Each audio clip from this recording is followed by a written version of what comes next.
Nvidia in 2023 was the stock everyone wished they owned. It wasn't just climbing, it was exploding, day after day, green candles stacked like skyscrapers. The headlines called it unstoppable. But if you look closely, the fuel that powered the rocket was already running out. I remember the moment clearly.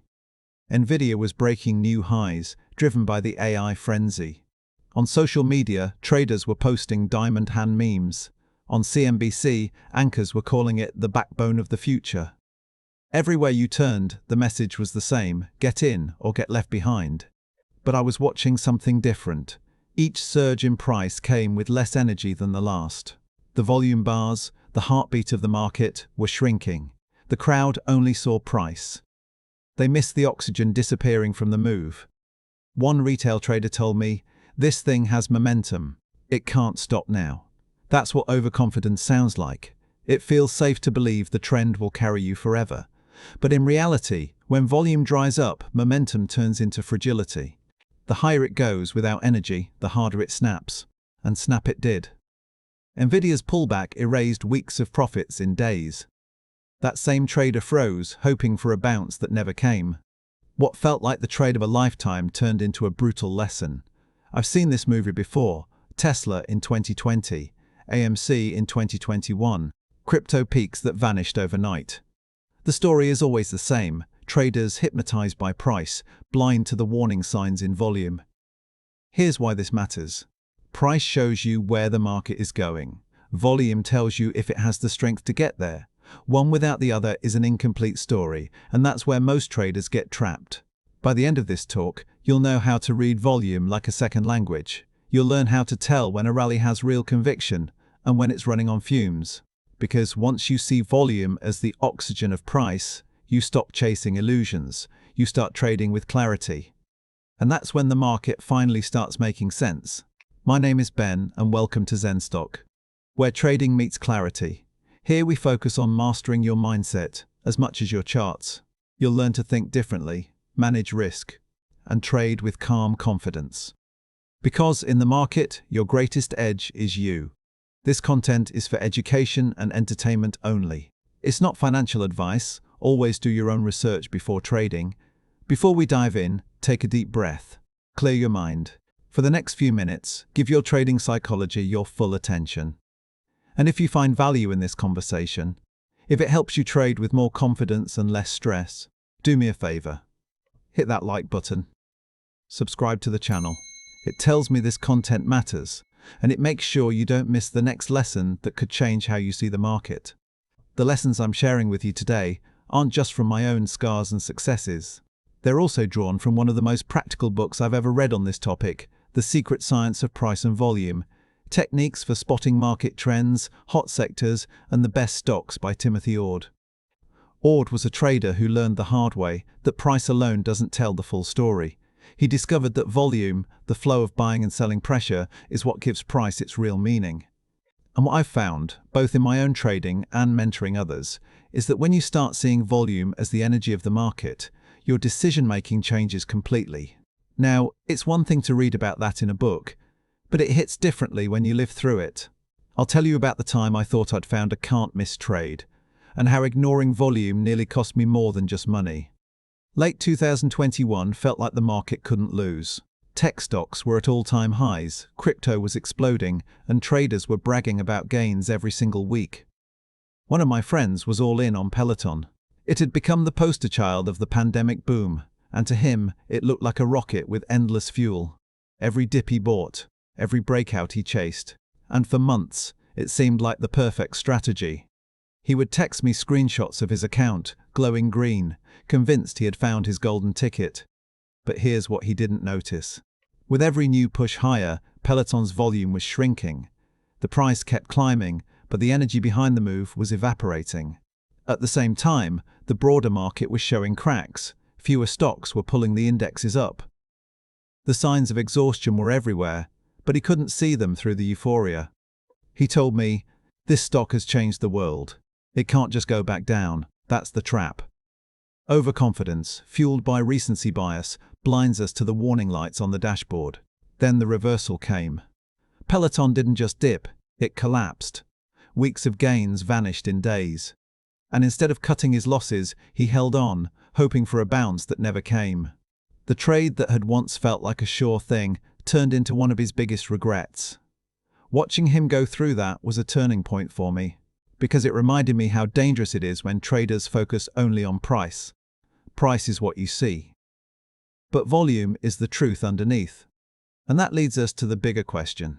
If volume holds the real story of the market, how do you actually read it without getting overwhelmed by noise? That's where we're headed next. So here's the point.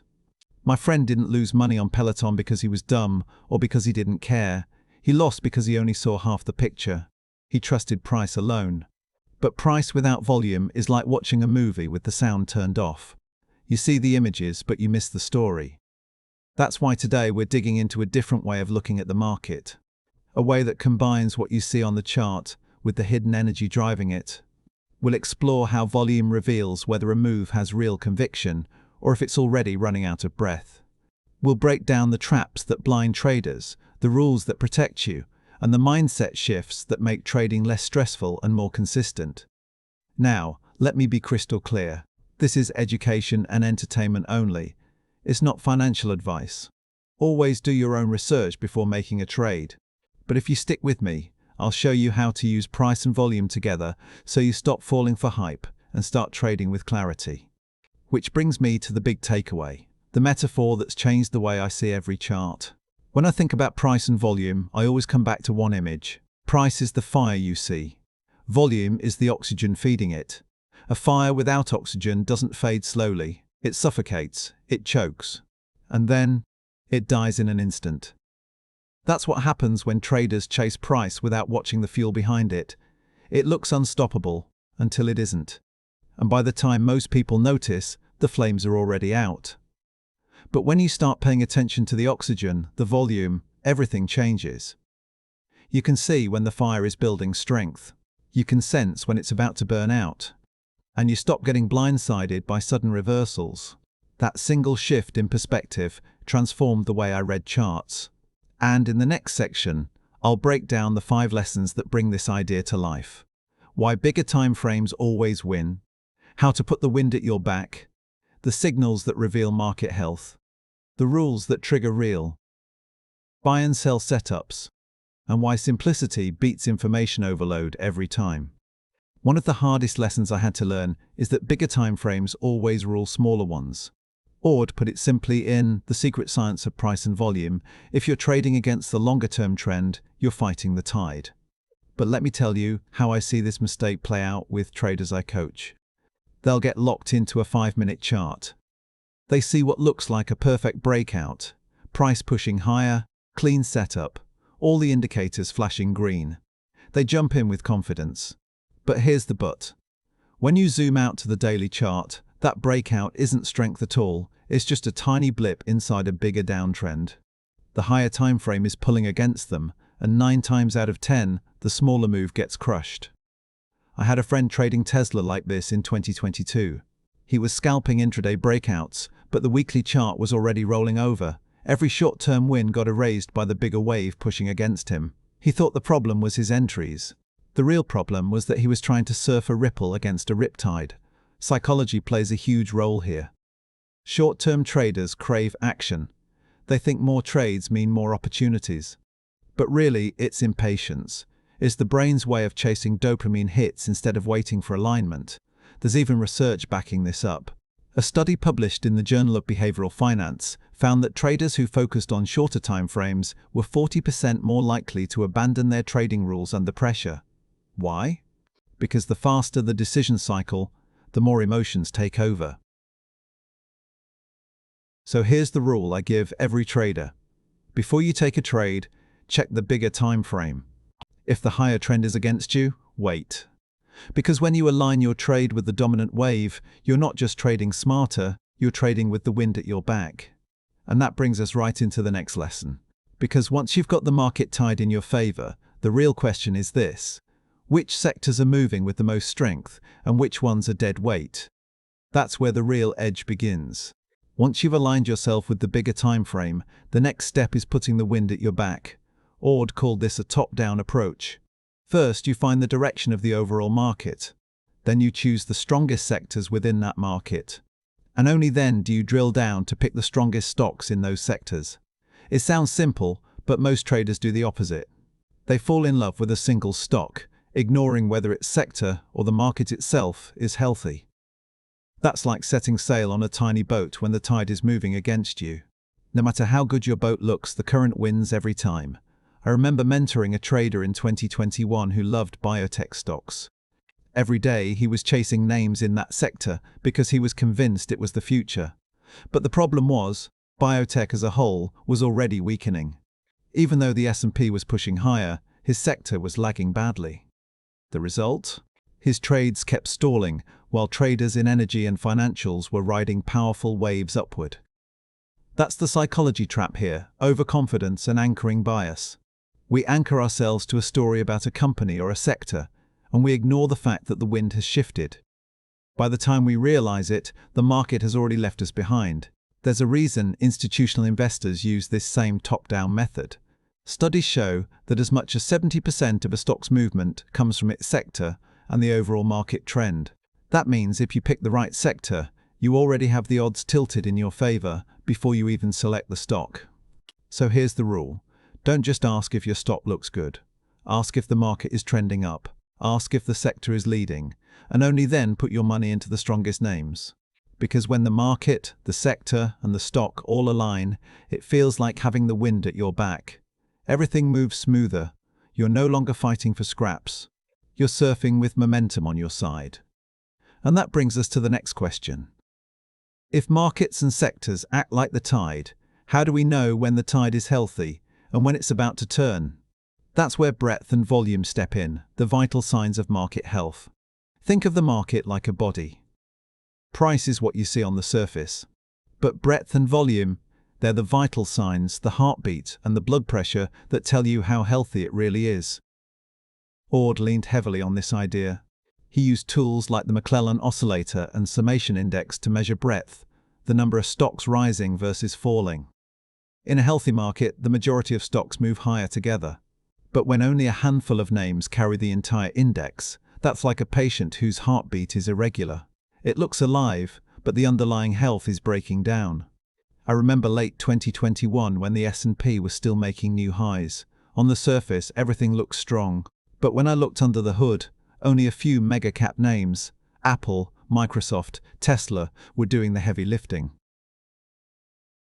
Breadth was thinning out fast. That was the market's warning sign flashing red. And here's where psychology bites traders. It's confirmation bias at work. When we're already bullish, we ignore the narrowing leadership and focus only on the handful of stocks still climbing. We tell ourselves, see, the market is fine, until suddenly it's not. Volume works the same way. In an uptrend, rallies should happen on strong volume and pullbacks on lighter volume. If that balance flips, heavy selling, weak buying, it's like blood flow reversing direction. The patient is in trouble. There's even a behavioral finance study that shows how dangerous it is to ignore these signals.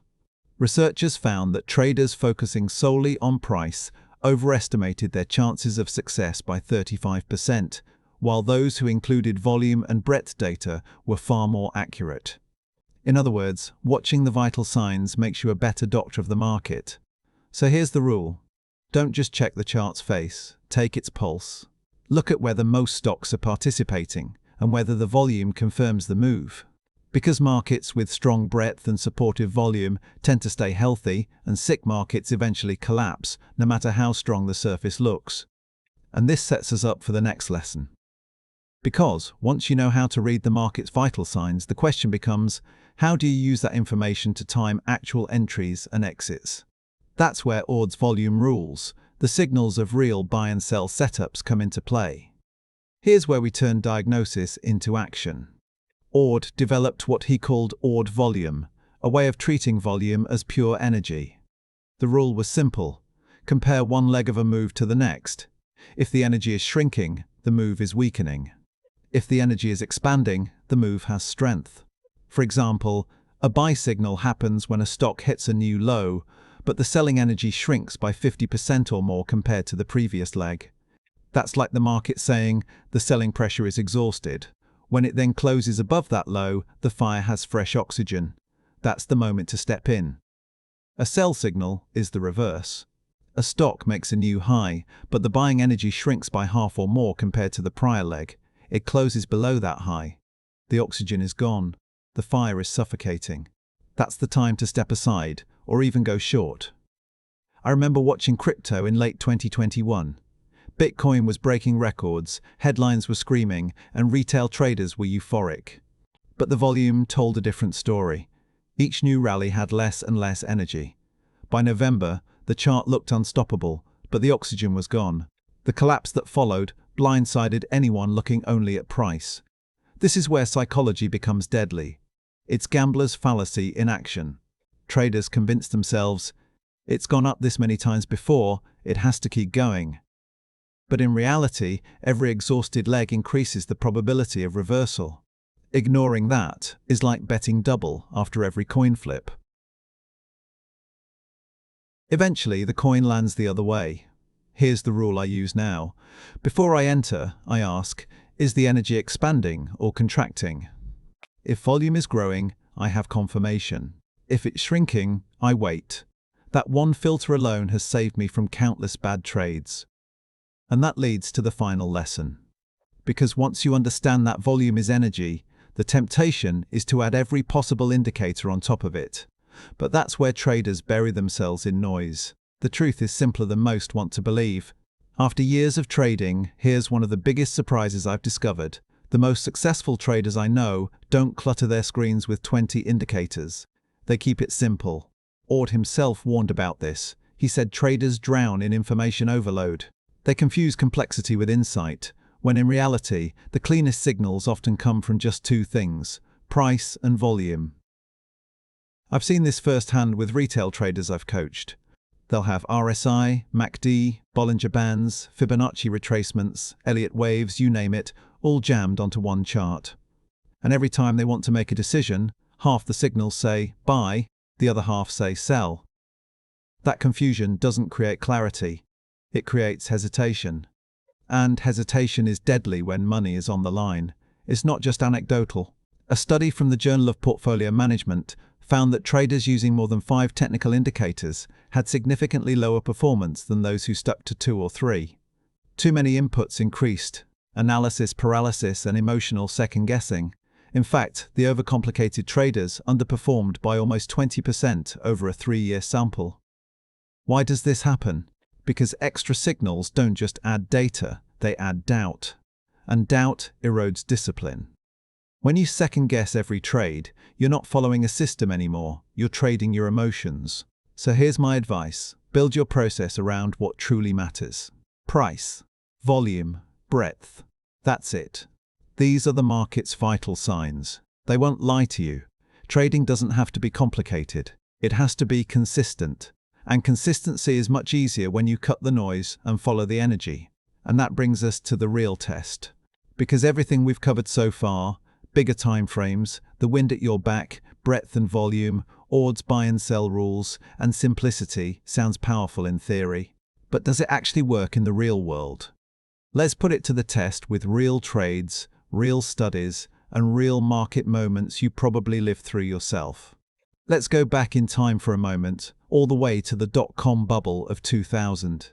Now, I wasn't trading yet back then, but I've studied the charts enough to know what the oxygen looked like. Price was soaring. Internet stocks doubled, tripled, some even went up 10 times. Everyone believed the rally could never end. But if you looked at the oxygen, the volume, you saw it thinning with every new high. The fire was burning brighter, but the air was running out. And when the last puff of oxygen disappeared, the collapse was brutal. Trillions of dollars of paper wealth went up in smoke. Fast forward to 2008, the financial crisis.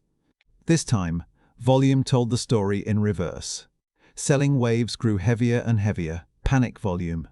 But then came what Ord called a selling climax, an explosion of oxygen on the downside that finally exhausted sellers. The charts showed it clearly. Once the panic burned itself out, the market had room to breathe again, and the recovery began. Jump ahead to March 2020, the COVID crash. That month felt like chaos. Markets fell at a speed no one had seen before. But if you look closely, the oxygen gave away the turning point. The climax in selling volume, massive, fear-driven trades, marked the exact bottom. The oxygen on the downside had been completely consumed, and that's when the rally began. Then came 2021. Meme stocks. AMC, GameStop, the price action looked insane, but the oxygen made sense of it. Volume spiked to historic levels during the rallies, then quickly suffocated. Every new leg up had less oxygen than the one before. Once the air was gone, the rallies collapsed just as violently as they had risen. And of course, Nvidia in 2023. AI mania pushed the stock to dizzying heights. The headline said unstoppable. But the oxygen was fading, each breakout had less fuel. The fire was bright, but fragile. And the reversal caught unprepared traders off guard. Behavioral finance studies explain why this pattern repeats. Kahneman and Tversky's work on recency bias shows we overweight the most recent outcomes. If a stock has gone up for weeks, our brains assume it will keep going. But the oxygen, the volume, doesn't lie. It tells you when conviction is building and when the fire is suffocating. So here's the truth. History doesn't repeat perfectly, but the oxygen story always rhymes. From the dot-com bubble to the financial crisis to COVID, meme stocks and Nvidia, price made the headlines, but volume told the truth. And this leads to the critical question every trader has to answer. If oxygen shows us when a move is real and when it's a mirage, why do so many traders still ignore it? That's where psychology traps come in, and we need to expose them. So, if oxygen is right there on the chart, why do so many traders still ignore it? It comes down to psychology. The brain has blind spots that convince us the fire will keep burning, even when the air is already gone. The first trap is recency bias. If a stock has been climbing for weeks, our brains trick us into believing it must keep climbing. We anchor to what just happened, rather than what's actually fueling the move. In 2021, I saw traders load up on meme stocks even after the oxygen was gone, simply because they always bounced before. That's recency bias suffocating judgment. The second trap is gambler's fallacy. It's the same logic that convinces someone a coin flip has to land on heads after 5 tails in a row. Traders apply this to markets all the time. I've seen this stock dip and rip 10 times. It has to do it again. But the oxygen doesn't care about streaks. If the energy is gone, the fire is finished. The third trap is overconfidence. When prices rise fast, we feel smart just for being there. Confidence turns into certainty, certainty turns into ego, and ego blinds us to the oxygen running out. The higher the price goes, the stronger the illusion of control becomes, even as the fire gets weaker. Here's the reality. Most traders lose not because they can't read a chart, but because their own psychology convinces them to ignore what the oxygen is screaming at them. They see the fire, but not the air feeding it. And that's why the next step matters so much. Because the way out of these traps isn't willpower. It's building simple, repeatable rules that force you to check the oxygen before you step into the fire. Now let's make this practical. Because knowing that volume is oxygen doesn't help unless you have a way to use it every single day. Here are 2 rules. I teach traders that keep emotions out and force attention back on the oxygen. Rule 1, the 50% energy test. Anytime a stock makes a new high or a new low, compare the volume to the previous leg. If the oxygen, the volume, has dropped by 50% or more, the move is running out of fuel. On a rally, that's a warning signal. On a sell-off, that could mean the panic is almost exhausted. This one rule alone helps you avoid chasing fire that's already suffocating. Rule A2, the top-down checklist. Before entering a trade, run this 3-step check. Is the overall market in an uptrend? Is the sector leading? Is volume expanding on the stock itself? If the answer to all 3 is yes, the oxygen is flowing in your favor. If not, you wait, no exceptions. These rules might sound simple, but that's the point. They turn the invisible, the oxygen behind price, into something you can measure, track, and trust. And they stop your brain from falling into psychological traps like overconfidence or gambler's fallacy. Here's the exercise I recommend. Next time you journal your trades, write 1 line. What did the oxygen say? Was volume expanding or contracting? Did the market and sector support the move? Over time, This one habit builds discipline, clarity, and confidence. Because once you start measuring the oxygen, you'll never look at fire the same way again. And that leads us to the final step of this journey. Because tools and rules are only useful if you actually apply them. So let's pause for a moment and turn the spotlight back on you. Let's turn the spotlight on you for a moment. Go back through your last 5 trades. Write down what the oxygen was doing. Was volume expanding, fueling the fire? Or was it shrinking, leaving the fire to choke? Drop your reflections in the comments below. Because when you write it out, you not only see your patterns, you help other traders see theirs too.